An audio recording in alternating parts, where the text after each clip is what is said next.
All right. Welcome back to the Stronghold Podcast, where we explore capability and truth. I'm your host, Dave Barton, and today my guest is Travis Johnson. So, Travis, welcome to the Stronghold. Thank you very much. I appreciate it, Dave. Yeah, I'm excited. We've been talking about this. I don't know where we are, probably a couple months, just busy coming out of the winter time in Minnesota and probably coming out of hibernation here. Yeah. And so I'm excited to finally have this conversation today. And I mentioned to you before we started, to start each episode, I like to kind of introduce my guest. And so with you, Travis, I know I'll certainly miss some things because we know each other, but we're not like best friends. And the reason I actually reached out to you and you, like almost every guest, were like, why? Why me? What do I have to talk about? Is that you have so much to talk about. So that's what I'm talking about. I'll probably miss something in this introduction. So anything that I missed that you want to add, just jump in. Okay. So a little bit of introduction about Travis. Obviously a husband, father, man of God. As I'm looking at him today, a coach and coaching his sons. As I mentioned, husband. So Travis married how many years? Oh boy, you're gonna have me do math. Right on the spot. Since 2003. So this August will be 22 years, right? 22, yeah. Yeah. Okay. Yeah, I'm a little bit of a veteran ahead of you. Yeah. Not much. I got to think. 27 years. Okay. Yeah. Coming up on 27. Awesome. Nice work. So yeah, we're 20 plus years. Anytime you're 20 plus years, I feel like that's legitimate. So right. It came in the trenches, and that's actually one way we got to know each other. You worked at a chiropractic office that Michelle was working at the time. And, I see this big guy, and he likes football and also a father. So in the trenches, and also married, same trenches. And I'm like, hey, I can, I'm interested in talking. And I think originally we bonded around, probably fantasy football. So that kind of tells you how long ago that was. 'Cause we've both joked since then. Right. we don't spend as much time on the NFL. But a little bit of your background, and like I said, I like to do a little bit of digging. But I knew you had played within the Minnesota Twins organization from 95 to 97, and I was thinking about you. Were you drafted in the Minnesota Twins system in 95? Yeah. Okay. Yep. Yeah. Junior year at North Dakota. Okay. At University of North Dakota. Yeah. Okay. And it's interesting timing. And I'll put you on the spot because we're guys. We could talk about age. I'm 48. You're? I'll be 52 in November. Okay. So you are a little bit ahead. Yeah. Because about the time that your dream probably got going in Major League Baseball, mine for the NFL died out. I hit the end of the road as far as football went. So okay. I had a pretty solid, I'll say probably from the Bears 86 run to about 95. That's when I said, okay, I have my limitations, and not being a pro football player, I have to deal with that. So that's a good almost decade run as a kid and a dream chasing it. So in the time I've known you, and again, just like why I reached out, you've done so much. Like you've worn a bunch of different hats in life. So obviously you were employed at the chiropractic office. You've done many different roles and jobs and careers within the real estate agency as we sit in an office today. Yep. You are a hunter, and I was going to ask you, have you actually been a hunter guide? I know you did kind of the videography around it, and I always saw the great pictures of like your hunts and your trips and stuff, but did you also guide? I did. I didn't guide, but I've tried to take like kids out and stuff like that. Okay. There's been times where somebody will reach out that has someone who doesn't have the opportunity to hunt, and I try to do that if I can. Yeah. Fishing too. Fishing seems to be a lot easier because, nowadays, deer and turkeys and everything, everybody owns them, so it's sometimes it's hard to get on their property and stuff like that, so. Yeah. I think I reached out to you about hunting hogs down south. And, yeah. Well, that's a little different though if we get down there, but. Yeah. Well, everybody knows how valuable that is too. Right. So the land's a little bit more valuable to get on too. Let's see. Fitness trainer, hitting coach. Yeah. Cause you know something about hitting baseball. I looked up the averages. The average, a career 286. Yeah. I think that's wrong because I've done the math to it, and Yeah. it was like 302. Okay. So yeah, I dispute that. So Hey, anywhere around there, if anyone's ever stepped into anything that's going faster than 90 miles per hour, it's a wake up call. So, you, law enforcement officer, and more recently, and kind of probably intertwined, coaching for your sons in both baseball and primarily football. Yeah, is kind of where I tracked you on Instagram, mainly, seeing the highlights and kind of living vicariously through your sons, who are, by the way, monsters. Like, you're not a small guy. And I saw probably one of the more recent family pictures, and they dwarf you. Yeah, I just tell them my ground game's better. So yeah. And I want to get into ground game because I want to talk jiu-jitsu too. All right. So, I mean, love for sports, hunting, fishing, outdoors. I mean, that's really apparent. 20 plus years of marriage.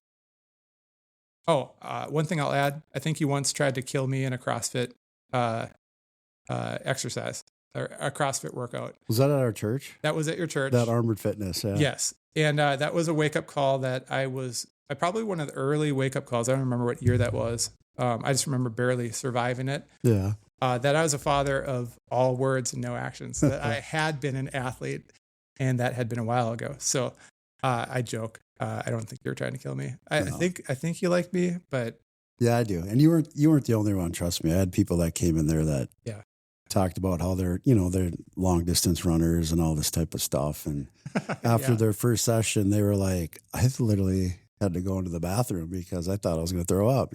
So I'm like, yeah, HIIT training, and that's a lot different than running like that. So it is much different. Yeah. I was out. I think we talked about last time we sat down for coffee. I was out in Washington for Guns and Geese, so some jiu-jitsu training last summer. And my buddy Josh was there. He lives in Hawaii. It was our first time meeting in person. And he's like, great, I get to roll with a endurance athlete. And by the end of the first 5-minute round, I was gassed. I'm this is different. So anything you want to add? Anything I missed off the top there? Boy, I think that covers a lot of it. Like you said, I've had a lot of hats on throughout the years, and that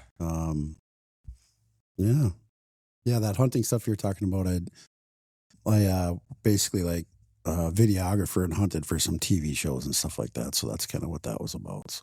Yeah. Well, you, I think you're like a lot. I fortunately know a lot of good hunters and fishing. It always seems like when I see your pictures, you don't come home empty-handed. So I know that you have like a methodical nature to it. Me, I'm just like, if I get time, I'm just going to pop out. And if I get something, I get something. But it always seems like you come home with your hands full. Well, I try to. And, Jen, my wife, she always gets mad at me because if the day's not going well while we're fishing and I'm not catching what I think I should be, she can tell I get frustrated. And she's, she's like, there's more to it than just fishing. And I'm like, no, I'm out here to fish. That means I want to catch fish, so. Yeah. So I got to work on that because I think sometimes if the days aren't going well, which obviously they are, sometimes I can literally let it get to me to where it kind of, people can see that I'm not happy and maybe not having fun. So yeah, I got to work on that. So. Well, hey, put me in the boat and I'll help you with your patience. I guarantee you won't catch crap because I don't know. I have the touch. I was wondering, you said you went to the University of North Dakota. I don't think I ever asked you, where did you grow up? I grew up in Monticello. Oh, did you? Okay. Yeah. So you're local to us. Yeah. Michelle graduated from Buffalo. So she's Northwest Metro. That's why we ended up in this area. Okay. And I'd mentioned to you before we started recording, my youngest son Trev was born just like a mile from here. Yeah. And then he's got on his swim team right now in college a kid from Princeton too. Oh, cool. And it's always good kids. Yeah. Like I honestly I don't say that jokingly. Like every kid we've run into, have been good friends of our family. Good parents. I love this area, like the pines and everything. You get into sand. We live out in clay. Where we're at, so nothing interesting grows, just a bunch of dumpy old trees. So yeah, it's funny you say that because as a football coaches, we always kind of joke. We're like, boy, we got a bunch of really great young men who are going to be great husbands, great great fathers, great employers, employees, and then we're like, we just wish they did a little chip on their shoulder sometimes on the football field, but so we kind of joke about that. We got a lot of nice guys. So I hear you. But I tell you what, though, my kids, though, Caden and Colton, when they step onto the field, it's like a light switch. So it's pretty cool. Yeah, I asked you where you're from because I kind of wanted to relate to, I call it the glory days. And it's fun to talk back and, talk back about that. And, as I mentioned, football was a big one for me.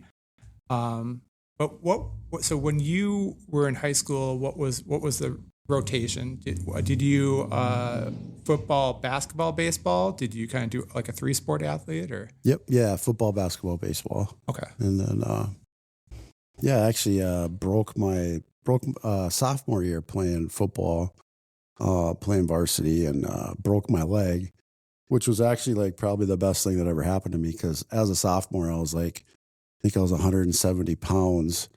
And then, back then when you break something, you got a plaster cast all the way up to your hip for like 4 months. It's not like nowadays. No. Like my son that had that bad break in that playoff game. I mean, he was like walking after surgery and within a couple of weeks. It's crazy. But that was probably the best thing that happened to me because I was tied up so long, I couldn't play basketball.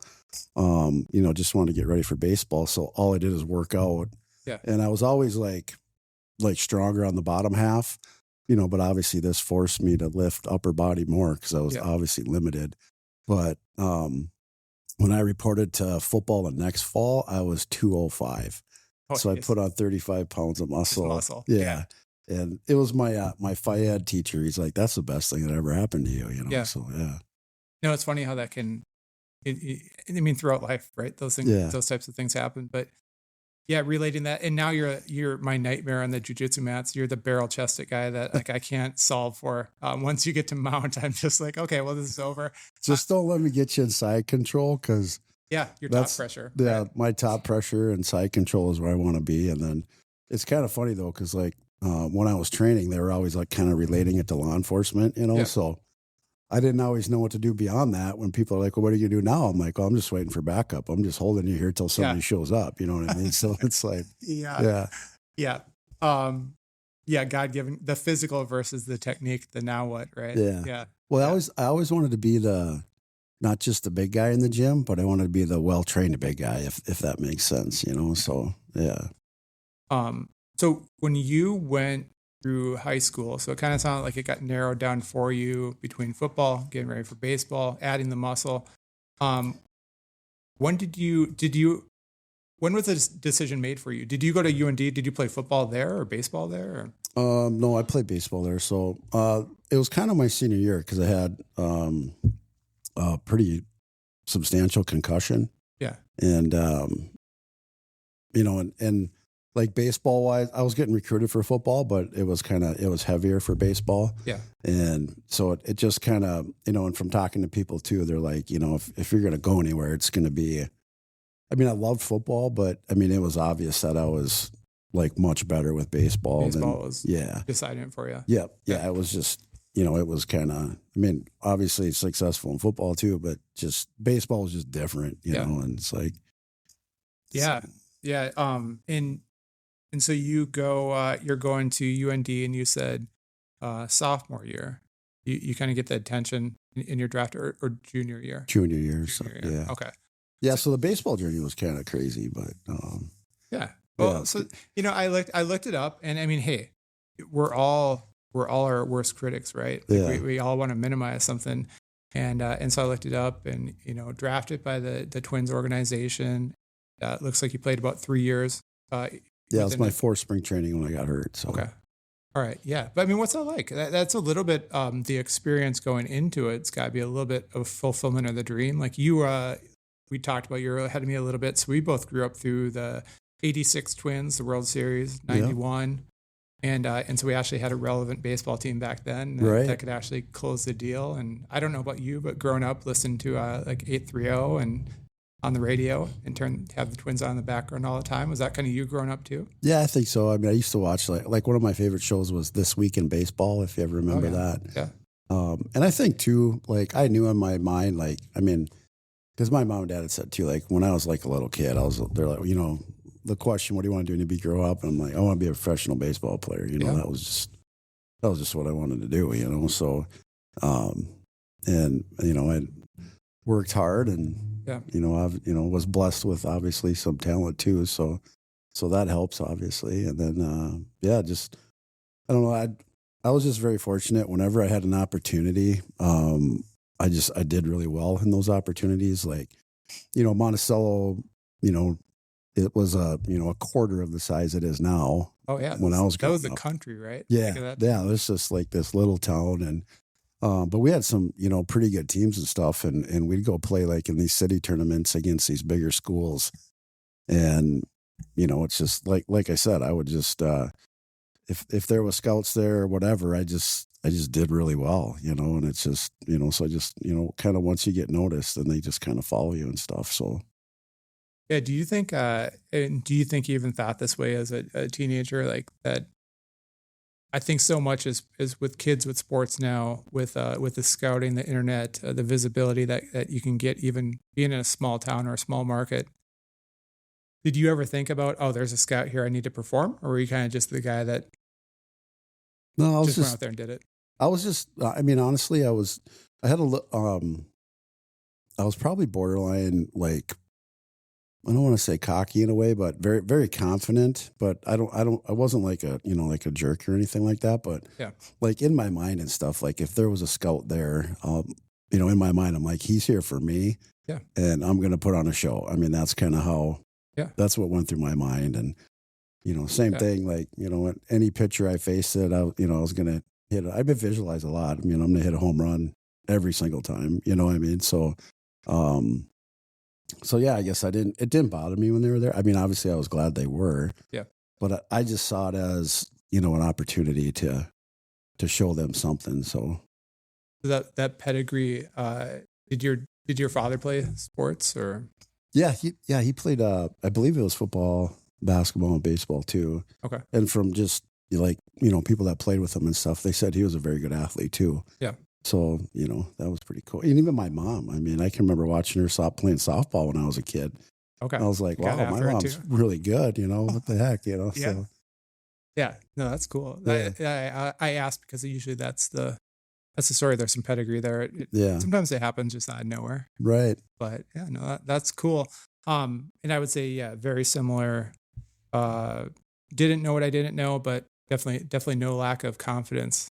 Bordering on cockiness. Yeah. And I like to get after it too. I remember very early my first sports experience was some semblance of a soccer league and getting kicked out of it because if I saw a ball between you and I would just run you over and then get the ball.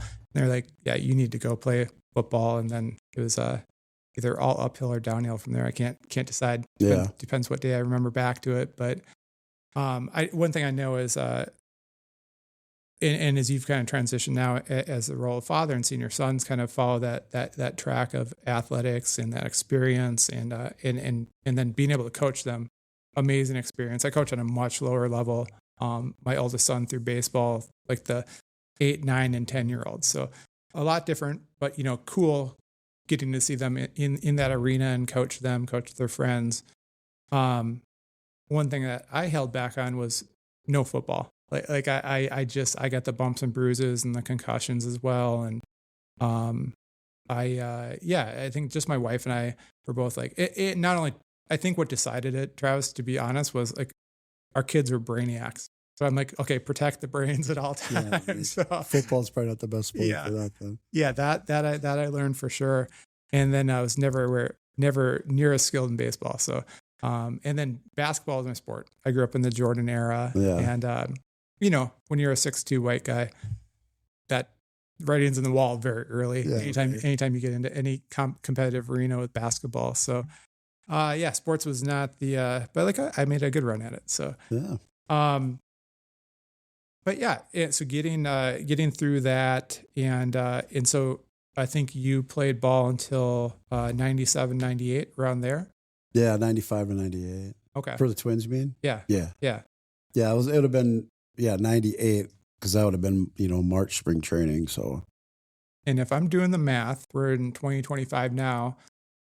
Married, coming up on 22 years. Yeah, there's a little gap there. So what do you do after? Like I said, my football dream died, but that was not a very large dream. I realized, or very realistic. baseball slows down for you. How long between that time and saying I do with Jenny? What's going on that time? Like, what are you doing? During that time, so when I, obviously that's tough. Talking about the baseball, that's a tough plane ride too, to come home when, you get hurt and you get released, and in your mind you're like, oh, I'm going to be an all-star someday. I'm going to make X $million. I'm going to win the home run derby and all that. And then you're flying home on an airplane and you're like, now what do I do? You know what I mean? So that was a tough time for me. But basically kind of what I did when I got home is I tried to rehab, and so I could get looked at by another team, because I had other teams that are interested. But you have to, if you ever hear like, when they talk about like a trade or something pending medical examination or whatever, back then, like they had like, maybe they still do now, I guess I don't even know, but they had like a score, like they work you out. And if you score X or above, then you're good to go. If you don't, you don't. So unfortunately for me, I could just never get like above the number that I needed to. And then, when you're in the minor leagues, it's a little different. Obviously, the timeline's much shorter than, if you're in the big leagues already. So even my agent said, he's like, dude, you got about 6 months, year tops to get back into it. Otherwise, it's just not going to happen. And after about 6, 7, 8 months, then I knew it just wasn't going to happen. So and minor leagues too, right? I heard, I think, salaries a couple of years ago, and I'm like, oh, that's not much. So I think if I remember right, it was $950 a month. So a little bit different than maybe you envision it, right? No, and it's kind of crazy too. I mean, I guess the kind of the cool thing about that is that, like, it's the same no matter. You could have been the number one overall pick and signed an X $1 million signing bonus and all that, but you're still making $950 at at the whatever minor league level you're at, and I was actually the year that I got hurt. So going into that spring training when I got hurt, that was basically like my third year. So after that, you'd technically be a free agent after that, if that makes sense. So basically the team you're with has to protect you. And basically they protected me on the AAA roster coming into that spring training. So if any other team picked me up, because again, I was a free agent technically, then they'd have to put me on the big league roster and keep me there all year. If they ever dropped me down, they had to send me back to the Twins. So that was a big deal. My agent's like, that's a really big deal. You have a decent year, you're going to be in big league camp the following year and stuff like that, because he's like, I'll be honest with you, nobody's going to pick you up and put you on their big league roster yet, but that says a lot to be protected at the AAA level. So so you were knocking right on the door. I was knocking on doors. And I can still remember it, like you and me talking right now, going into that spring training when I was talking to my agent about that. He was like, this, you don't even have to have a good year, have a decent year. And the last thing he said was, don't get hurt. Don't get hurt. And so, it's like literally I can hear that conversation like you and I talking right now, so. So you had said early on through high school, breaking your leg, and that set you on a different course, and then getting injured in the majors. I mean, with the leg, you had kind of a positive outlook on that. That got you focused on baseball. Kind of where were you at then? I mean, you're kind of in limbo. It sounds like with the Twins and trying to rehab and trying to get back and trying to get healthy. Do you kind of continue picking up on like lower level ball? You go play like different wood bat leagues, things like that? No, it's funny you say that, because obviously once I got back, I mean, like softball and town team, like people call me all the time, want me to play and stuff. And for me, I'm like, you know what? I'm retired. And it, it was kind of like, not to try to sound cocky or arrogant, but it was like when you play at like a certain level, to not play at that level anymore is just, for me, it was just like not worth the time and effort and just hard. And because of the way it ended too, like it was kind of one of those things where I didn't want to deal with it. So, part of it was that, where I'm just like, you know what, that my career didn't end the way I wanted it to. And I just really don't want nothing to do with baseball right now. You know what I mean? Yeah. So no, for sure. Yeah.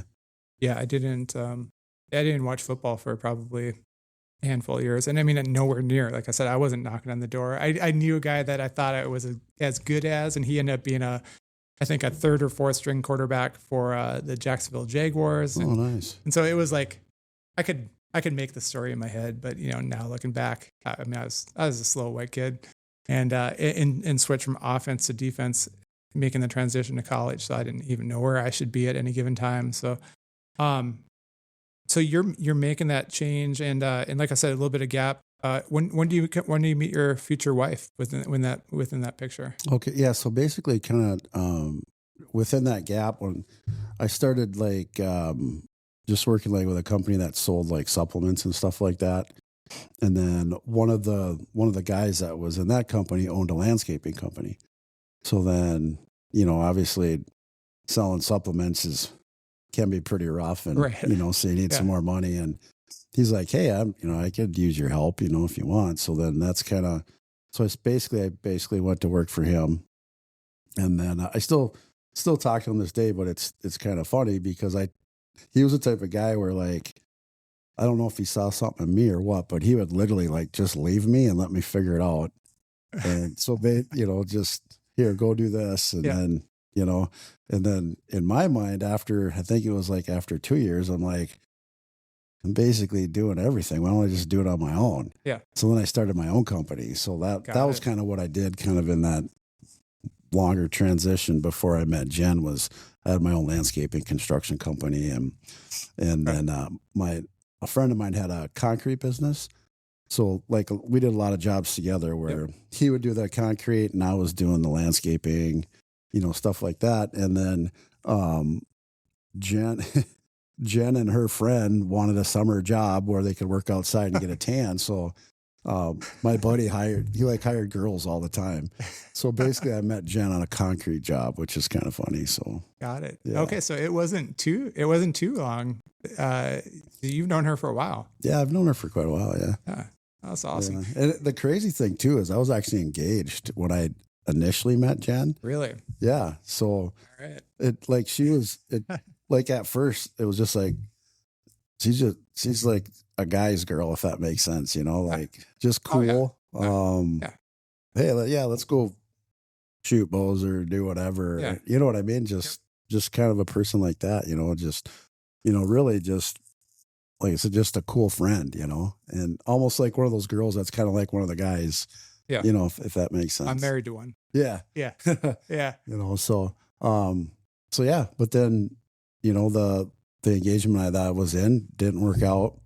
And then, obviously Jen was there because she knew I was engaged and everything like that. And so then we just started talking more and more and hanging out more and more. And here we are almost 22 years later. I guess probably 24. I think it was a couple years before we got married, but yeah, same. You said one thing there that I don't want to glance over. And when I reached out, you're like, well, why do you want to talk to me? And that's actually one of the reasons is that, so I've been a corporate guy for 25 years. I've only ever had a boss, and I'm looking to kind of step out. And even before I was thinking about that, you have people in your life that are those types of people that set that example. And one thing that I said to you when you asked that was, you're just a guy who kind of takes chances. You wore a lot of different hats. You said, I'm basically doing the job. So, I'm just going to start my own company. Yeah. And I tell you what, that's a distinction between yourself and myself and yourself and the majority of people in the world is that, I've been really good at jobs. So I've never had the guts to step out and say, I'll just start my own company. So I didn't want to glance over that, Travis, that's a big reason I reached out is because, I think of your ability to consistently recreate yourself, and change speeds and go a different direction. I've only gone pretty much the same direction, some bumps and bruises along the way, but it is something that I definitely admire about you. And yeah, married to my wife, as you know, I got 2 sons, 2 male labs, me. She only knows guys. I mean, she watches UFC with us. I mean, she's in on it all, and she loves it. So, I think that's important to have that support and that in your corner too. So,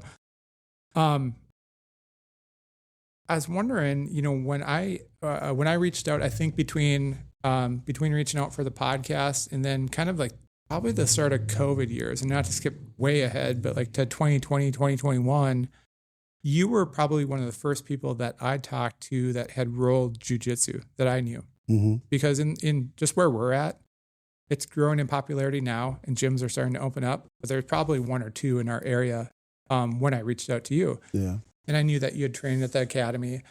What got you into that? Was that kind of like maybe a way to get back some of that physical nature that you had from like football or baseball, or that competitive nature? Or no, actually it was more of because at that point in time, then I was in law enforcement. Okay. And I was the use of force instructor. Got it. And to me, like, based on what, we can or can't do. And, when a cop gets in a fight, it's not like a street fight where you do whatever you can to survive. I mean, if you get in a fight, obviously there's situations where anything goes, but 99% of the time we basically have to control them, not hurt them. You know what I mean? So that was basically why I did it. Cause I saw it, I just watched a bunch of stuff, talked to a bunch of people, and they're like, jiu-jitsu is like the best thing for cops because, basically that's what it does. It, it teaches you to control and, basically, not hurt people. That's why I said earlier, if I get somebody inside control and keep them away from my gun and that they ain't going anywhere. You know what I mean? They're just pinned. There's nothing they can do. Plus it teaches, like different submissions and stuff too. And, how, you can manipulate arms and stuff like that just to get people to comply and stuff like that too. So, yeah. No, that's the fun part, right? Yeah. So that's basically why I did it. I basically got into it to learn it myself and to be able to teach it to others. So, okay. Yeah. I actually didn't know that. So you jumped into a little bit, you got into law enforcement. What year was that? Because that's where we probably, we were in touch when Michelle was at the chiropractic office and you were working there. And then I would say we probably went, I was in the midst of raising 2 boys and you're in the midst of raising 3. Yeah, it was, so 2016, I want to say, is when I was a licensed peace officer. And then I believe it was 2 years before that, I was a reserve. So yeah. Okay. I remember that. Yeah. I remember that. Okay. So then 2016, kind of full time. Yep. And then you're the combatives instructor around that time and start rolling jiu-jitsu. Yep. Yeah. And one thing that, so I've got a really good buddy out in California. He's a sheriff out there, and he started rolling last year, and it just caught the bug. And so now he's doing it all the time, and then he's trying to bring it back into his department and doing a really good job with it, and getting that level of instruction.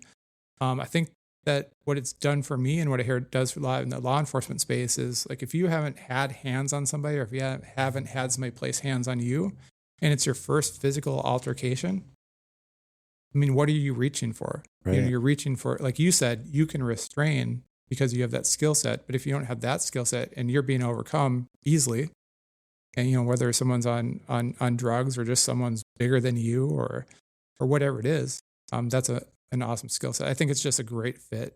Oh yeah, for sure. I mean, it's amazing. Like once you get going and stuff and you start getting better, it's like the confidence you have. It's like, you don't worry about it. It's like, if somebody comes at you, it's like, you don't have that fear because it's like, what to do. And, and obviously jiu-jitsu is, if I remember correctly, kind of basically designed to help smaller people basically control bigger people, right? So, I mean, I'm not a small guy. So, I mean, there's always somebody bigger. There's always somebody stronger. Don't get me wrong. But, the percentage of the population that's bigger and stronger than me is a lot less than for most people, if that makes sense, So. Yeah.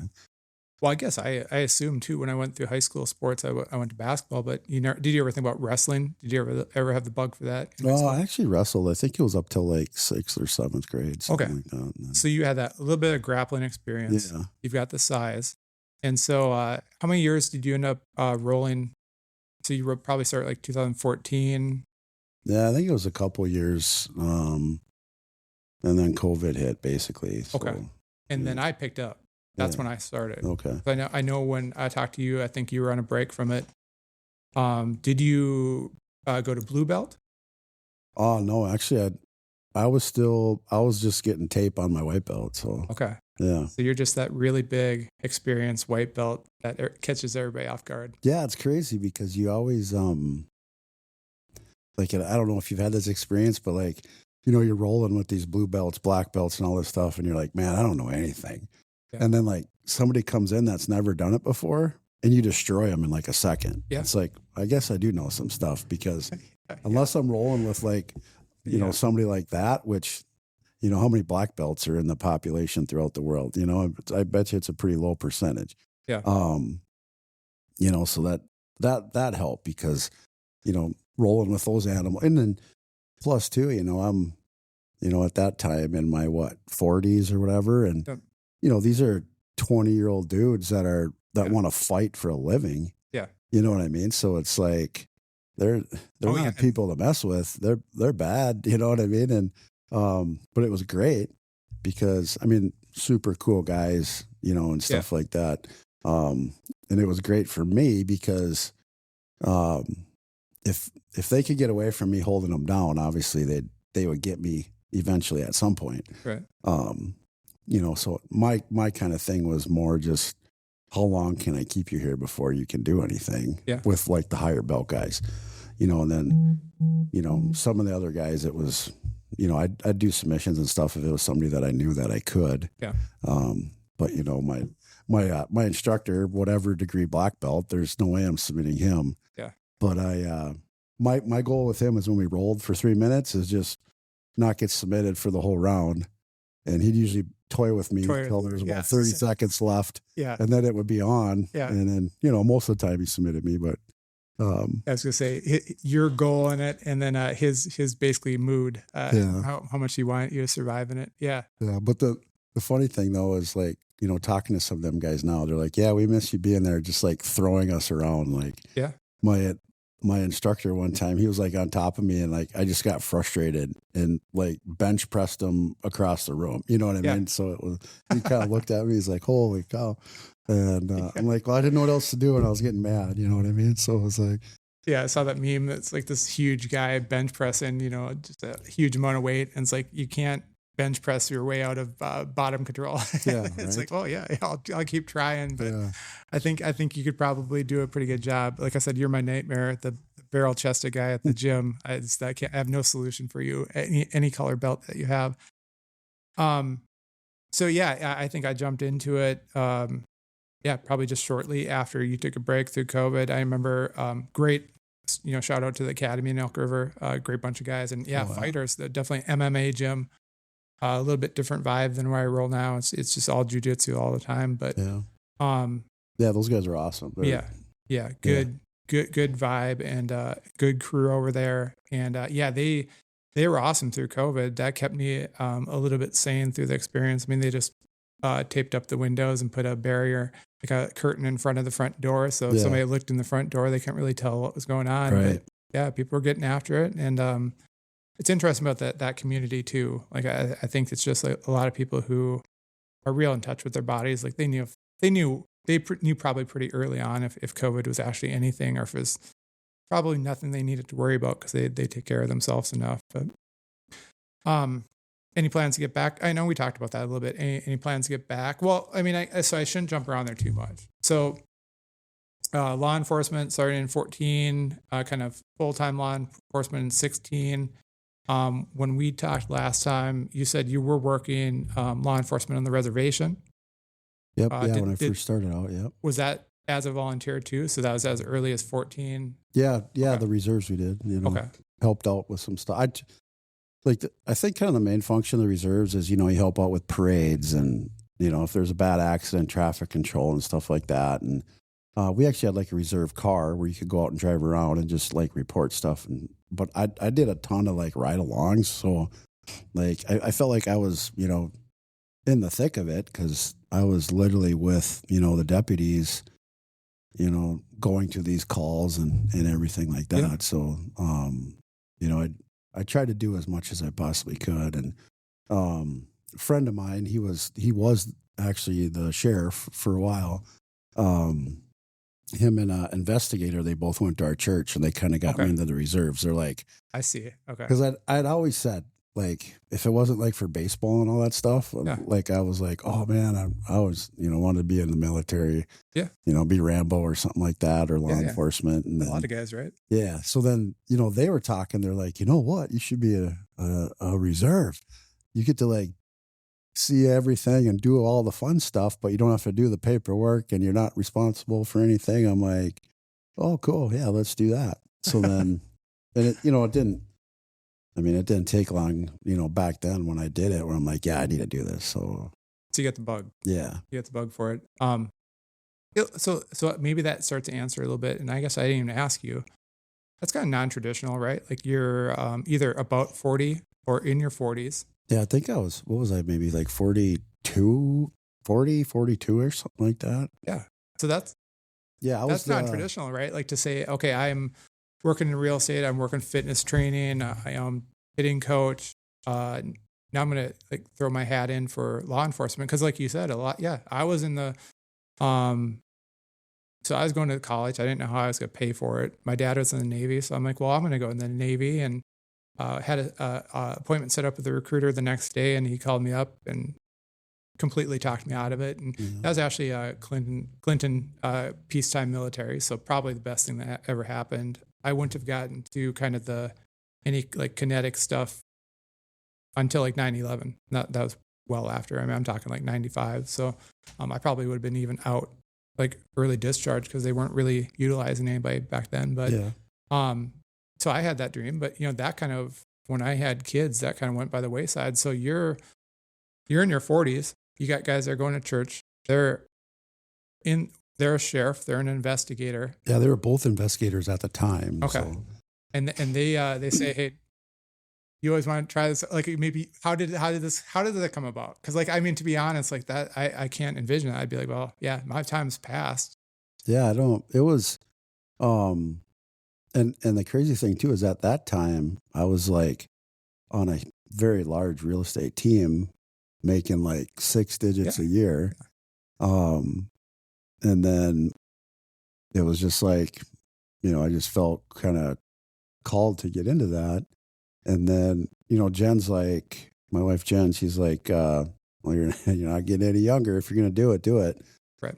So basically, I mean, a number of my credits transferred, but I had to do like a year online of school while I was doing real estate. So that was, I'd do real estate all day, and then I'd be on the computer till like midnight for a year. Yeah. And then I had to go to skills at Alex Tech. So I was basically there for, can't remember if it's 3 or 4 months. Come home on the weekends type thing. And so that was a big change. And, people thought I was nuts because, when you come out of that copping, you're probably going to be making, 40, 50 grand a year if you're lucky. Right. And then, so yeah. So why do you do it? Like what was that? You caught the bug a little bit. It's something you always wanted to do. Cause like I said, I think it's important. I think it's important to know ourselves and also know why we do things, and then appreciate that about ourselves. It's one like when you were in a real estate company, or I'm sorry, landscaping company, and you're doing the work, and you're like, oh, I might as well start my own company. You take the initiative and you do that, and then you said you're doing real estate. You're making 6 figures. It's going well, and then I mean, I would think the same thing. I'd be like, oh, well, my buddies are doing law enforcement. I got a route into it. I've always had an interest, but there's no way I'm taking that pay cut. So what's going on in Travis's head that's like, yeah, I'm going to go for that. Like, was it just a service? Because you've always been a really giving guy. Yeah, I think it was just, at that time. And I apologize. I should explain that. I always say at that time, because obviously you and I have talked now is a lot different with things that I'm going through. Yeah. So, I'm reflecting back to mindset at that time. Yeah. To where I felt called, and I wanted to serve, and I wanted to help people. And that's why I did it. And to me, I'm like, I mean, I thought about the money, but I'm like, we'll figure it out. And then at that time, I'm like, well, I'm not gonna stop doing real estate, but I couldn't keep working where I was, obviously. So then that's when I started my own. So then I just had my own brokerage, just so I could. I mean, basically, I needed to do that just to kind of fill that gap. You know? So well, that is interesting. I mean, again, not a step a lot of people take, but I think I was the second. I think there was one person older than me at my skills training. Okay. Like I think one. Yeah, I think they made a sitcom about that called The Rookie. Yeah. The only reason I remember. I was like the guy in the movie, like in college, that it's like, why is my dad in college with me? So that was me at skills. So they all thought you were like the undercover guy, like secretly grading their performance. Like, who's this old guy? Yeah, who's this old guy? But you probably, I'm guessing, physical fitness. You're up to task. Yeah. The only thing that I couldn't compete like with the running stuff. Like there was days for like, PT where we had to run like 3 miles, and I'm like, I never ran 3 miles in my life.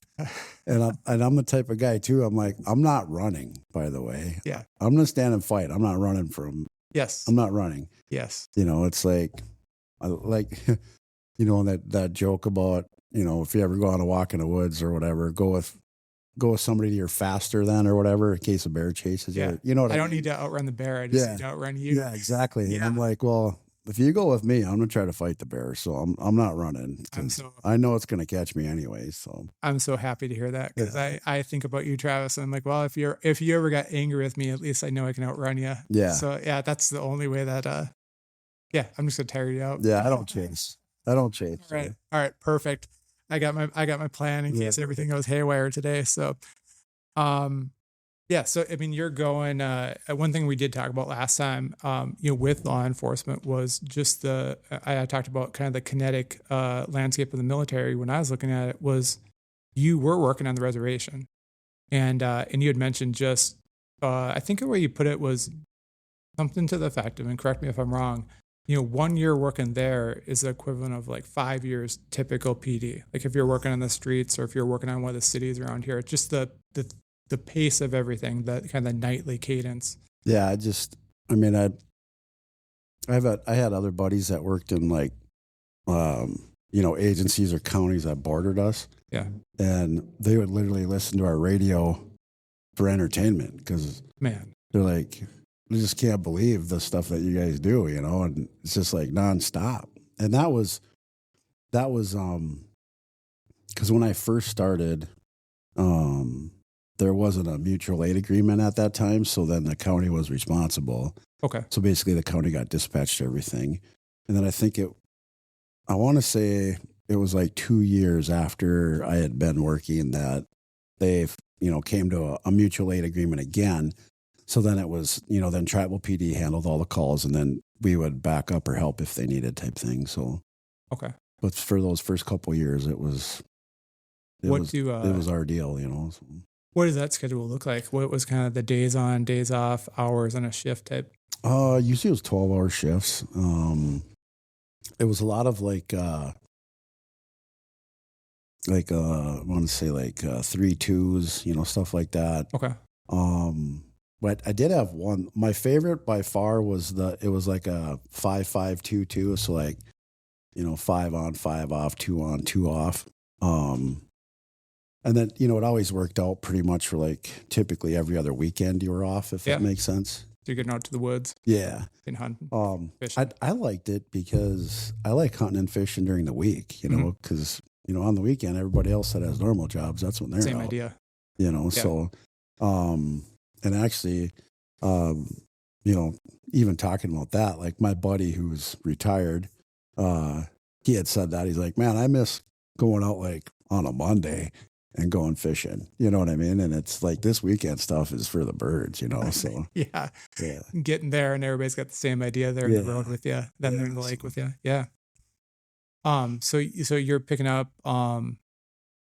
what did, we envision it, right? Like we, like you had mentioned, being a servant and trying to kind of make a difference. And, I think when we had coffee last time, I mentioned, I got a lot of buddies that, were in the military, Afghanistan and Iraq, and coming back, and kind of what they had envisioned and what they thought they were doing versus what they actually ended up knowing that they were doing. One way they look at it is, they would do it again from the perspective of like that's what they wanted. Like they were young, they were teenagers, 20-year-olds. And as we talked about, you're 40. So we look at things differently. We got, right. we both have kids and kind of going through that age and aging as fathers. Do you think that kind of made a difference? Because I know that you said maybe how you went in, how you envisioned it, and how it turned out was two different things. Yeah. Like, was being a dad kind of being tough? Or, it's hard to envision, like, single guy, 19, 20-some-year-old versus a 40-year-old. But do you think maybe what you went in envisioning law enforcement would be to the actual experience made a difference because you went in at 40-something? I don't know, as far as that goes. I know going in at that age and, obviously having more life experience and stuff definitely was a bonus. Talking to the people that had hired me, they knew me already, but they had always said like to have somebody, in your position that has life experience, you can talk to people. Yeah. You've owned businesses, you've done all this stuff, that definitely helps with, when you're out on the street talking to people and relating to people and, just dealing with them and whatever they're dealing with at that day. But, so I think that's what was good about it as far as the age thing goes. Yeah. With the schedule and stuff, really we have half the year off basically. Sure. You know what I mean? Given the shift nature. Yeah, given the nature of the shifts, it's like you have half the year off. Yep. So I felt, from being a dad and stuff like that, I don't feel like I missed much. Okay. Just, I was able to make things work or, do whatever. But, and when I was doing real estate leading up to that, it was really hard. I felt like I missed a lot because it was like, yeah, it's like they call, you got to go. You know what I mean? Yeah. Because you're doing open houses and stuff when people are not working. Yeah, the hardest thing was just not the hardest, but like the most demanding and is like buyers. Yeah. If with the market, even nowadays the way it is, it's like if they call it, you gotta go. I mean, so it was. It's funny I say that because when I was in law enforcement, I was on the SWAT team, and you're basically on call. Yeah. And there was literally like multiple times where I was like in the deer stand and got a SWAT call out, so I had to climb down and go in and stuff. But sorry, I got off track there. Just made me think of that a little bit. But no, I think that sets it up pretty well. As far as like there was some stuff that was working well. You talked about like pace of calls and everything. So 16 you kind of started up full time, and then how long a run did you have in law enforcement? What year did you get out? Well, I think officially, March 1st of last year. Okay. Is when basically that was like, I think that was kind of my end date. I got pulled off the road. It would have been, July of 23, I believe. So. Okay. And that was due to injury? Due to PTSD. PTSD. Yeah. And just kind of the pace of everything, what you had been seeing. Yeah. So basically we have, we need more, but we were basically required to check in like once a year. Okay. Obviously with budgets and everything like that, it's tough to fund all that stuff and like that. But, so once a year we'd have to check in with our, our wellness people or whatever. And, at that time when I had checked in, it was, Jen knew something was wrong. I knew something was wrong. Yeah. And then at my wellness check-in, it was kind of like, yeah, we need to look into this further. Yep. So kind of, started that process of basically, seeing a number of different, psychologists / psychiatrists, taking a number of different tests and stuff like that. And then kind of going through that process. And I don't remember what the timeline was, but basically I got a letter saying that you're unfit for duty and you're done for now. We're pulling you off the road. Yeah. They had just started a program for law enforcement and PTSD where you had to basically, you'd go through 6 months of counseling and therapy. And then like during that time you were paid just like you were working. Yep. But basically it was like a 6-month window to basically, reevaluate and, see if you can come back to the road basically. And then at the end of that 6 months, it was determined that not happening. You are not able to do that anymore. So then, obviously there was a little bit of time with, the other stuff with the duty disability and all that. So like I said, I believe and I could be wrong, but I thought it was like March. I wanted to say March 1st for some reason is when it was like of last year is when it was like official, but yeah. Yeah. Cause I know when we talked, it seemed like it was kind of fresh, a couple months ago even, and I want to thank you too, Travis. Like when I reached out, you're like, hey, you know what's going on? I'm like, what are you talking about? I didn't really know what was going on, with that role. And one thing I'll say is, whatever you want to talk about as far as, the experience, please just let me know. Mm-hmm. I don't want to push anything because, what I'll say is that I think your story is valuable. Having that experience, and like you said, I think coming to it at a later age and kind of fulfilling that desire to serve, and I think like we talked about like jiu-jitsu, right? You can say I had a law enforcement career and it went from this date to this date, and it isn't the way I want it to end because I saw maybe it was going to end a different way or envision that. It's kind of like the mats, right? Like you can go in and you went in. Like a lot of people, how many people want to roll jiu-jitsu and they sit out, either they look it up online and they just never close the deal, or they sit outside the gym for the first couple of days, first couple of weeks and they never go in, or they always say the hardest day of jiu-jitsu is the first day you walk through the gym. There's a realization on the mats that no matter what you put into it, you should have an appreciation that you did it, right? Yeah. Like that you took that chance because you're never going to be the best. Like I have a good friend, Greg, multi-level, 20 plus year black belt, owns his own academy, just had a really superior experienced black belt come to his gym and just do whatever he wanted with them. Yeah. So it's the idea that it's nothing to look at and say, well, I didn't do it the way I wanted to do it. You did it. And again, I would say like backtracking, something I admire about you is, and just personally is I haven't been a guy that's always like just done it or went for it. I've been the guy who just stayed working for somebody for 25 plus years. And now I'm dealing with that, because it's like, well, that probably is really good. Like you mentioned, the shift work enabled you to be there as a father. And that actually worked out really well for the schedule compared to like real estate you mentioned.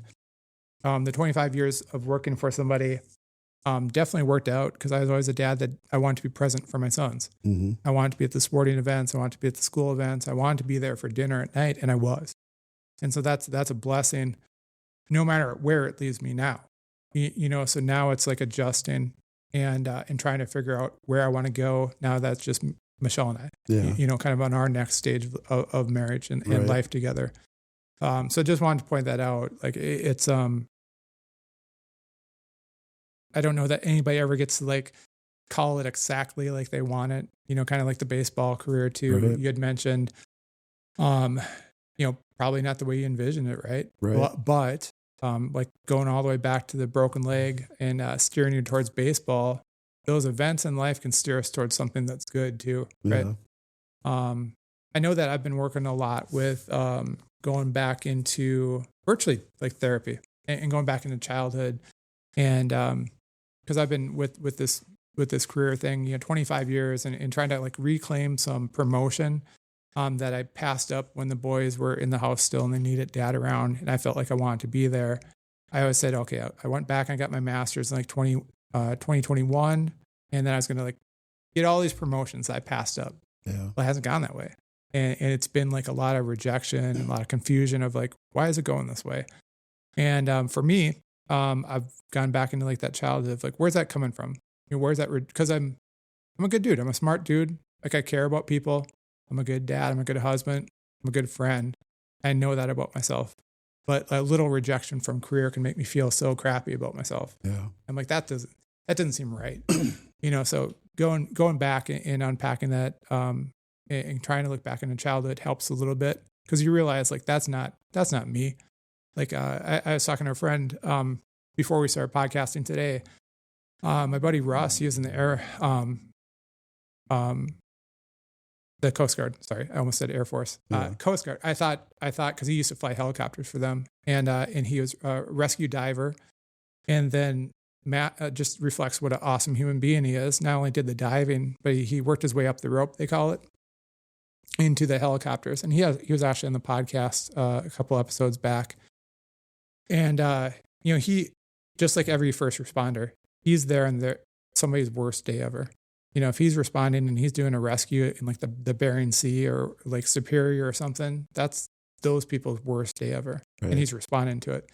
And so he got out and he had a lot of PTSD. And he said, and I kind of said, well, I'm talking to Travis today. And I can tell you what, it's the first podcast I'm ever nervous to talk about with somebody or just have the podcast. Yeah. Cause I don't want to say something dumb. I don't want to be insensitive. Like I don't want to push like where I shouldn't, And he said, well, just be yourself, Dave. And he goes, pass something along to Travis. And so I said, okay, what do you got? And he's I'm in my last year, my 40s here coming up, and he's in the last year of his 50s. So he's more sage than both of us. Mm-hmm. He said he made a lot of progress in therapy when he realized that PTSD didn't define him. Yeah. That he was more. That it was something he experienced.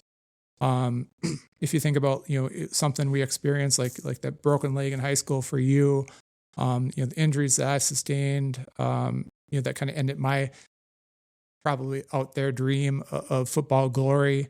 And the things that we've experienced since that rejection, in my career search, and not equating anything as a one-to-one, but none of that defines us. Yeah. And so that's something he felt like passing along. But you are out of law enforcement now. Yep. And you're working on what injuries are you carrying from that?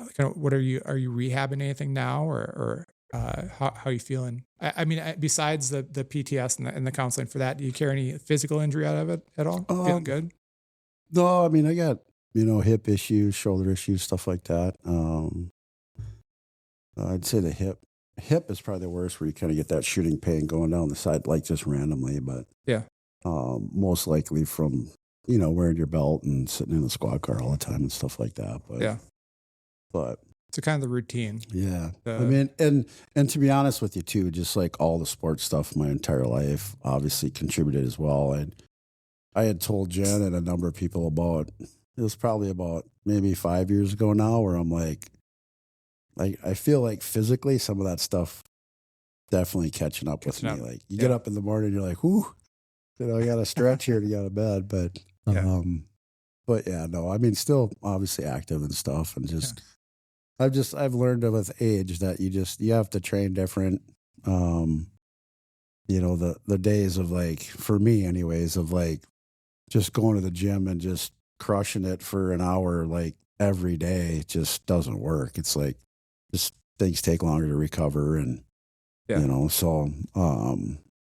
which I don't know, has been kind of nice too, because then don't have to be at the gym so much either. But it's just amazing that how we're kind of, for me, it's almost like the less is more. Like I've noticed that like the more rest that I give the muscle, the stronger I get. You know, the next time I go do this, I'm like, there's no way I'm going to do this. And then it's 10 pounds heavier than the last time I did it, you know? So, but yeah, so yeah, physically just, you know, dealing with stuff, but you know, the main thing is, you know, obviously still in counseling and therapy now for almost 2 years for the PTSD stuff. So how, you had mentioned, you know, early on before it was diagnosed that, that you and Jen kind of noticed some things. Yeah. Where's that at now?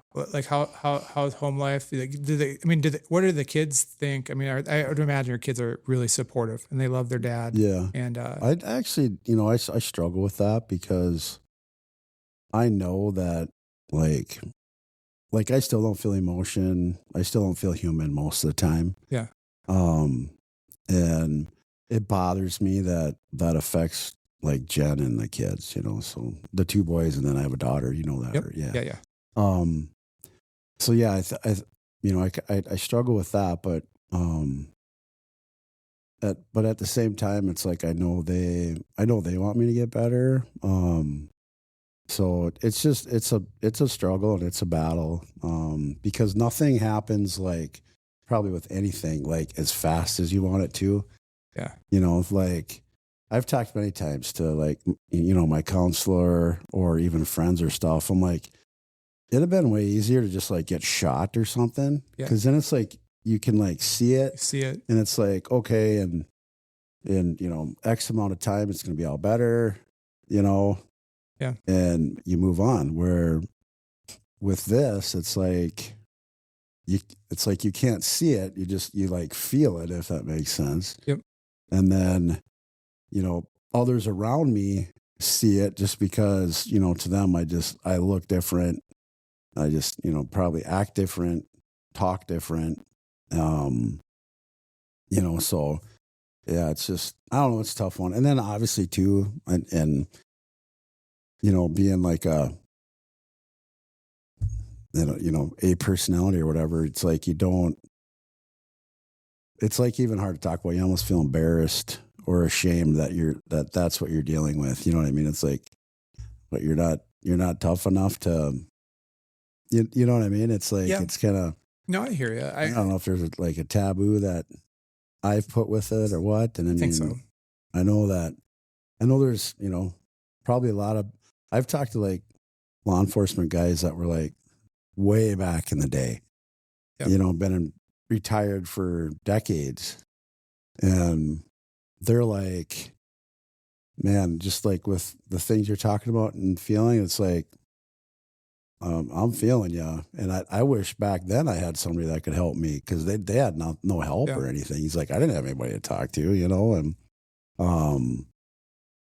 you know, that's what, you know, I really wish, you know, because obviously we're trained and taught to stuff everything. I mean, I can't be on a domestic and be flying off the handle or crying or whatever. Sure. I got to stuff it and I got to control the situation. And there's a certain, you know, demeanor that is expected of me when I'm on that call.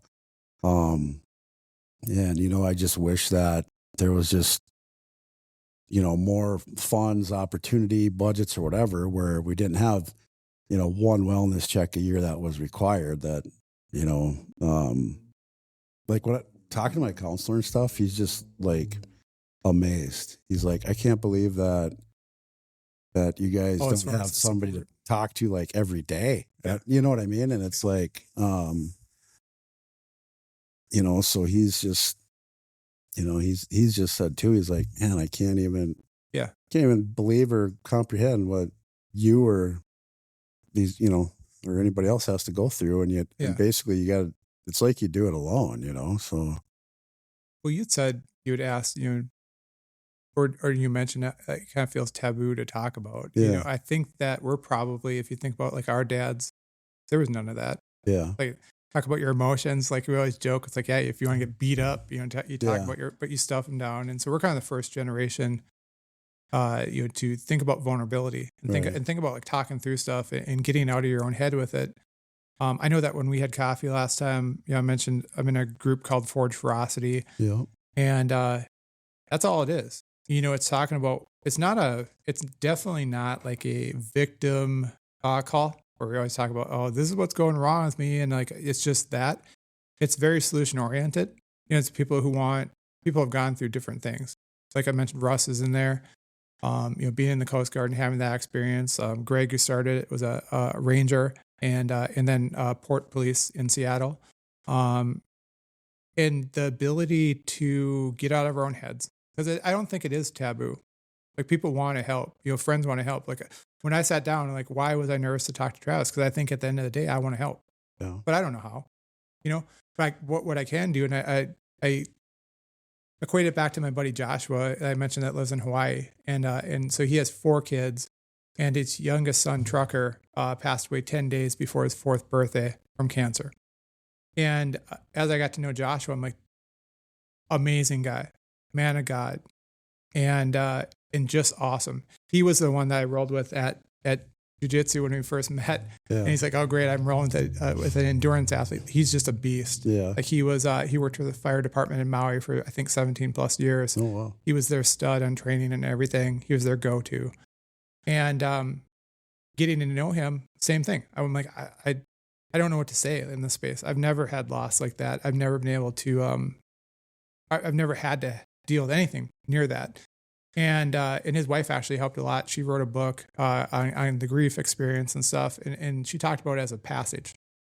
And what I mean is, like, I can't help Joshua. I haven't gone through that. I don't need to. Like, I can be part of that experience. He's my buddy. Like, we can talk. We can talk through stuff. If he wants to talk about something specific, then I can be there. But it's his choice to make it a passage and not be a destination. Like, he has that injury. He has that grief.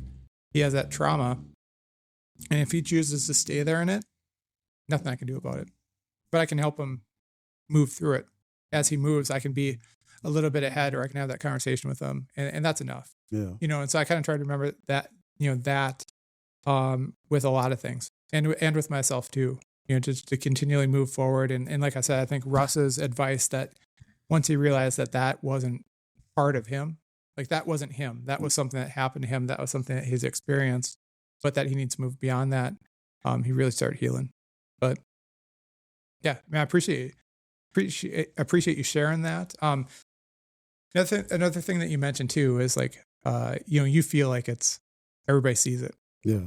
And I would say I don't now. I've talked to you twice since kind of catching up and seeing where you're at, and you're going through that. I see the old Travis in there, and I think like we always feel like we wear it on our foreheads, like whatever we're going through, everybody sees it. Yeah. And, it's like I always tell my kids, if you're going up to give a speech, especially in class where every kid's going to go behind you and give the speech, what are those kids thinking about in their seats? They're thinking about their speech and they're nervous. They ain't thinking about you. Yeah. So go up there and give your speech, get it over with. And it is what it is.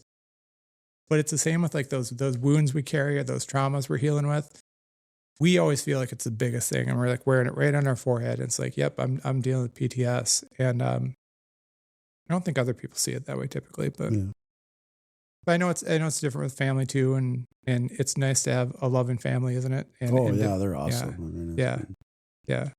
But yeah, I mean, kind of any like final thoughts with that, or like where you're at now, or kind of turning the corner on anything, or seeing anything in speaking with your counselor that you're seeing kind of like glimmers of hope with? I mean, like from my perspective, like I said, not as much. My counselor, he's like, he says that we're making progress. Like obviously I don't like feel that always or anything like that. Okay. And then they did add some medication to it as well. So that's like fairly recent. So we're kind of seeing how that goes. And the doctor and stuff, they're like, you might not notice it, but like Jen or the people that are around you every day, those will be the ones that'll notice if there's any type of, change or anything like that, So just kind of, checking in with them as that process goes. I mean, they basically just like doubled the dose, like I think it was like a week ago. So, okay. But yeah, I mean, I don't, as far as final thoughts on that. Just continuing to work hard and, you know, find myself again. And, you know, just, you know, miss my smile. I was like an emotional guy, like at church, like baptism and stuff. So I cry every time. Yep. I haven't cried for 2 years, like at all. You know, so that's been weird to me. You know, I think, you know, we had talked about the faith piece too. And it's like for the struggles that I had, you know, like some of the things too were like how I viewed people. And like that was like a big indicator for Jen back when she's like, something's not right. Cause I was like, everything out of my mouth was people are stupid. I hate them. I don't want to help them. Yeah. And even my mom said one time, she's like, if you tell me people are stupid one more time, just don't even call anymore. Right. You know, it was like, get like that bad. You know, so it's like, just like I said, just trying to get my smile back, trying to get myself back. Yeah. There's like in my mind, back to the faith piece. So, you know, like the thoughts that go through my head, the things I say, you know, I think I had mentioned that at coffee, you know, I've struggled with like, man, how can you be a man of God and a Christian and think that, you know what I mean? Yep. Cause it's, you know, it's like scary at times, but, just my counselor again, and, you know, other people, and even kind of like you said, they're just, as we're working through this, they're like the real Travis is in there, but for whatever reason right now, that's just blocked off. So we just got to continue working and chipping away at what it is that's, you know, got that wall up that we just can't penetrate yet, if that makes sense. So yeah, it makes a lot of sense. So basically that's kind of where we're at now. We're just trying to penetrate that wall. And like in my counseling, as we've talked about more stuff, then like I'll randomly remember other stuff. Like I've had like major events and I'm like, I didn't even totally forgot about it. Like pre-law enforcement? No, like law enforcement events. Okay. Yeah. It's like, that I didn't even remember, you know? And yeah, I mean, I remember one time being on a shift when Jen had called me and she's like, oh, hey, how's it going? I'm like, it's going fine. She's like, what have you done today? I'm like, I can't even remember. I'm like, let me look on my computer. And I looked on the computer and I had like domestics and like major medicals. And I can't remember if there was a car accident like major stuff. And I literally couldn't even remember that I did those, you know? Yeah. I like had to look them up on the computer to remember what I literally just did for the last 10 hours, you know? So, you know, that was just, you know, and like people that they ask cops all the time, like, oh, what's something crazy that happened at work lately? And it was like, nothing's crazy anymore. It's just the norm. It's just normal. Chaos is normal, you know? And, yeah, so it was just, yeah, I don't know. And, you know, don't worry about saying the wrong thing or anything like that too. Cause I mean, honestly, just talking about it and stuff, it helps me. Cause I mean, that's what we do in counseling and therapy too, is just anything to try to get, you know, a connection to an emotion or, you know, anything like that, is helpful. And, you know, and like, I don't feel bad talking about it. I just, like I said, it's like, to me, it's just like,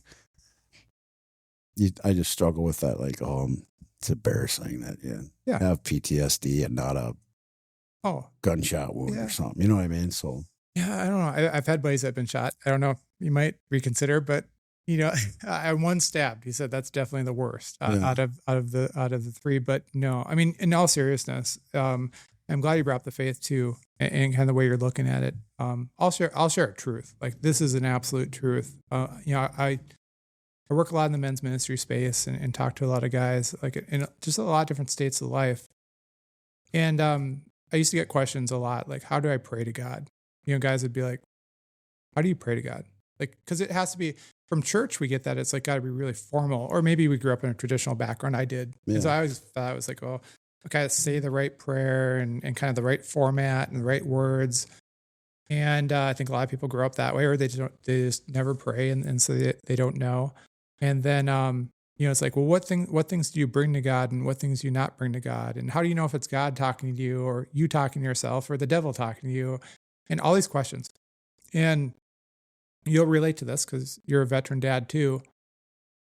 I thought about it with my sons, 20 and 24 now. All of a sudden one day it clicked. It's God the Father, right? He's our Heavenly Father. And I talked to enough guys that their relationships with their fathers is like one of the biggest things that they've had to overcome in life. And so I think that they disconnect from the idea of God, our Father, that perfect example of a father. But as a father now, what I say, talk to a lot of dads, and I say, He is our Heavenly Father. So as a father of kids, and I'll ask you too, when your sons or your daughter have something going on, and maybe that something is going to lead to hurt if they don't come talk to you, like, what do you want them to do? You want them to come talk to you, right, Travis? Right. And do you really care how they come talk to you? Like sometimes it's downright disrespectful. Sometimes they're pissed. Sometimes they word vomit on you. Sometimes they cry. Sometimes they're overjoyed, whatever it is. Sometimes they're embarrassed. Sometimes they wait a while and they feel guilty. But ultimately, what do you want them to do? I just want them to talk to me. I don't even care, Right. The words they use, the demeanor they use, I just want them to talk to me, feel comfortable to talk to me. So, yeah. And I mean, so I've said that, guys say, how do you pray? That, yeah. like, I don't care. Like I have some pretty frank conversations with God, but you know what? He listens and he loves me. Yeah. And he sees, I think you said something interesting, like that old Travis in you, that smile. He sees it. He knows it's there.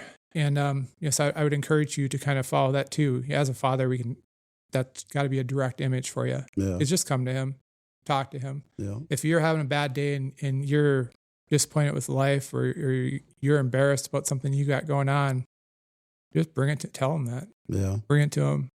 One of the crazy things too is like, I think some of like prayers that I've had where I felt like the most connected or the biggest presence are literally when I just said Jesus or Jesus help me, because I didn't even know what else to say. Yeah. Because I can remember my mom telling me one time, as I was going through stuff, I'm like, Mom, I don't know what to say. I don't even know what to pray. She's like, just say his name. And that stuck with me. And then there's been times where it's like, I just say Jesus or Jesus help me. And it's like, I got nothing else right now, but it's almost like even right now saying that, my body's tingling, it's like, I know, and I'll say this too. I mean, if it wasn't for Jesus and it wasn't for my family, there's no way I would be sitting here right now, because, obviously I'm sure anybody that's dealt with PTSD is like, I'm going to eat a bullet and screw it. I'm done with this. I just can't take it anymore. But with my faith and my family, and then I think even just, I've seen many, many, many, many suicides. And to me, it wasn't even the suicide itself. I mean, yeah, I've seen some of your it'd be like a movie. But the harder part for me was the family and seeing what it did to them. And so anytime that thought has ever creeped into my mind, I've just told myself, I'm like, I will never put my family in that situation, because I know that the people that are left behind, what that does to them. And I'm like, there's no way I would do that. So, so I think just, like I said, with the faith and the family and just seeing what that does, it's like, that's not an option. So no matter how miserable I feel or don't feel or whatever, it's like, I'm just gonna, and that's one thing my whole life, I've been a fighter. I mean, I don't quit. So, even with this, I honestly don't always I'm not optimistic at the light at the end of the tunnel, but with the faith piece and everything, I know there is, and I know someday there will be. When that is, I don't know, but to me, just knowing that there is, that's, you know, that's worth continuing to fight for and, you know, not give up and, you know, it's not a sprint, you know, it's a journey. And, you know, maybe someday I can help, you know, other people that have gone through what I've gone through, just, cause that's the hard thing too. It's like if somebody hasn't gone through something, whether it's PTSD or anything, I mean, you know, marriage issues or job issues, if you're talking to somebody that hasn't gone through that, I mean, it's like, they don't like really know or how you feel or where you're coming from. But like, if I can talk to somebody that's been through what I'm going through, then like, to me, that's how there's been like just a higher level of respect and connection with that person. Cause I'm like, they get it, you know, they understand because they've walked it, you know? So, you know, like I said, hopefully, you know, I'm hoping someday that maybe I can, you know, help somebody else all through it or something like that. And I mean, obviously I got to get through it first, but, yeah, I don't know. Well, yeah, you said you're a fighter and, you know, all the way through, you know, the story that you shared today, that's very apparent. And you also are bold. You take those actions. Like I said, I'm not the man. I mean, maybe now, you know, I'm working up to that, but you've been doing it your whole life. You've been making those bold decisions and you've been having faith in yourself and trust in yourself and courage to step out and take those bold decisions. So that, your faith, your family, yeah, you got all the components. You gotta see good things coming. Yeah. But yeah, with that, you know, with that analogy of God the Father, I also think that it's beautiful because a lot of the guys that I talk to, including myself, not the best relationship with my dad. And so it had limited that vision even of a heavenly father. I think of mine, you know, I'm like, well, when push came to shove, things didn't quite work out well, but that's the beautiful thing about coming to God. He's there. He wants to help. I love that you said, because so many times those prayers of desperation, it's like just Jesus. It's just opening yourself to that power and being in a state to receive because you don't have words for it. You don't know what's going on with you. I would encourage you to keep that up, man. Yeah. And any way I can help, obviously, reach out. Yeah, no, like I appreciate said, that. I was nervous because I care about you. I was not nervous because I felt like Travis is broken and I need to walk on eggshells around him at all. Okay. I was nervous because I care about you. Yeah. Because why did I start thinking, oh, Travis is a cool guy? Because I saw you as a dad. I saw you as a husband in the trenches with me. Yeah. I saw you as a guy that likes football. And that's all we are. You know, we're big, kind of big, dumb guys and we experience stuff and we fall down and we get back up and you've modeled that. You know, think about the story you told me today. Like all the times you've fallen down and you gotten back up and you recreated yourself. And so it's going to happen again and it's happening already. I mean, we're sitting in another opportunity for you, but what do you got going on right now? Cause I want to point out what you got going on right now. Cause I saw a really cool picture on Instagram of Coach Travis on the football sidelines. Oh yeah. I think he has his sunglasses on, looking pretty hardcore, coaching the boys out there. It looked like that was a good fit. Oh yeah. I like that. And, you know, going through kind of what I've been going through, you know, I had time to do it because, you know, I was limited as to what I could do. So, and, you know, anything I do, I gotta, you know, talk about with my counselor, make sure it gets approved. Cause there's a lot of things where like, let's try it and see how it goes. And we're like, yeah, that ain't going to work. You know what I mean? So there's been a lot of that going on too, where I try this and it's like, I can't do that. You know, so we'll try something else. But like coaching the football has been, I think, I love football anyways, but it's been very like therapeutic for me to kind of be in that environment. And like, it helps me to like focus, you know, kind of focus on that. And for some reason that I'm able to like block out some of the other stuff while I'm doing that, if that makes sense. Yeah.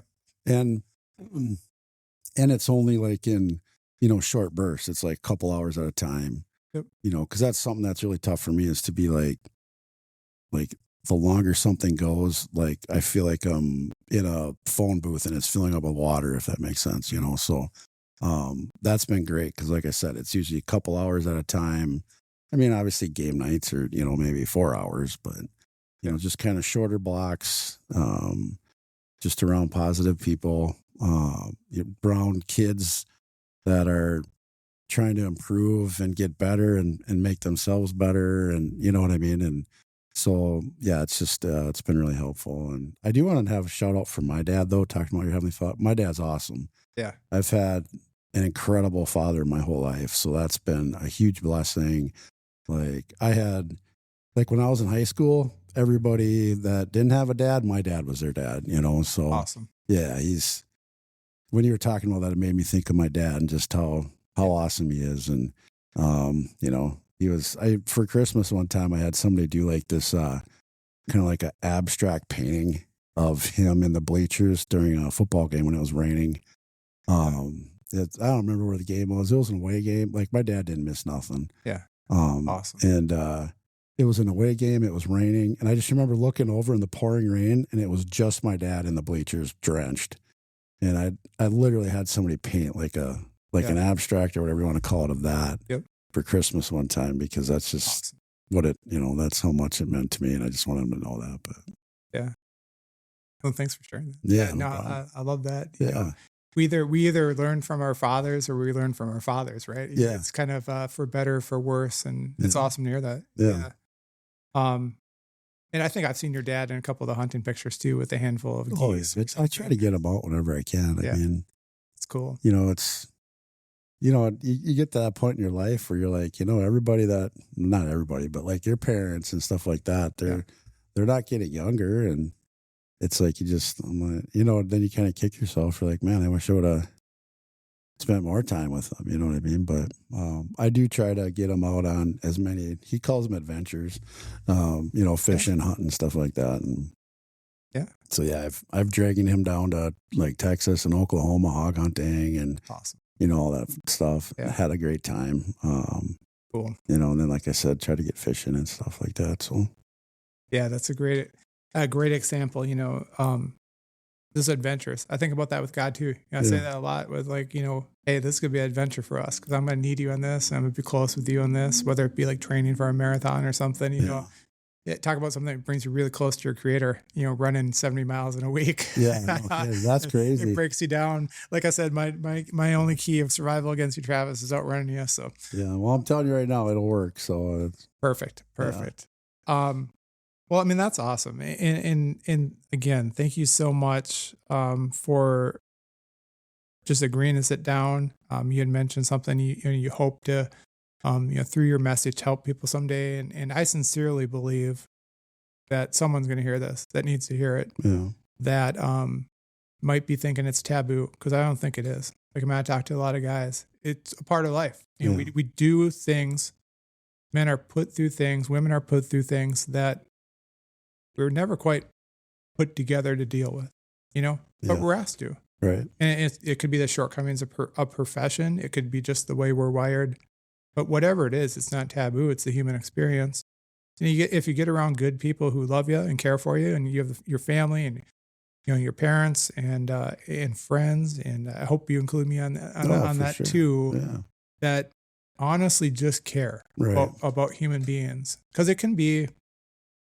One thing I get a lot of like, Dave, you're not the typical Christian we deal with, because I'm not going to withhold love for somebody because they've done something wrong or they've got something, they're banged up or they're not in their ideal state. Because to me, every time I've needed God the most in my life is when I've been in one of those boxes. Right. I've needed that. And I haven't always had that friend, that turned around. Sometimes they jet, and then you really learn who your friends are. But the friends that I do have, the friends I've bonded with, the friends that are close to me, it's the human experience, man. So thank you for sharing that. And any closing thoughts? No, I just appreciate the opportunity to hang out and chat. And I'll ask you this. I would love asking, like, how long do you think we've been talking? I have no clue, because I've been on a couch for like 2 years. So it just flies by. Yeah, I'm not billing you though today. That's good. No, we've been talking an hour and a half. Oh, so it just flies. Like I said when we sat down for coffee, I'm like, hey, let's have a conversation. and talk about life. And so I appreciate you sharing where you've been. I know I've learned a lot. I always feel this is such a blessing, to sit down and hear somebody's story and where they've been, where they came from. And I didn't know you were from Monticello, and so you were up here. You're closer to my wife's age, so you were all up here in the Northwest Metro before I even knew there were cities up here. Yeah. So I came from small town, rural, and then south of the cities. So it's good hearing your background and just kind of like the journey. But one thing I've heard, a couple things I've heard is that like you have gotten up continually. And so I trust you're getting back up, and I see you're putting the work in. And I love that you said you're a fighter, because I think identifying that in your own nature, nobody can tell you that, right? Like you got to want to save yourself. Right. You got to want to put in the work for yourself. And so any way I can help with that along the way, just let me know. Yeah, I appreciate it. Thank you. Awesome.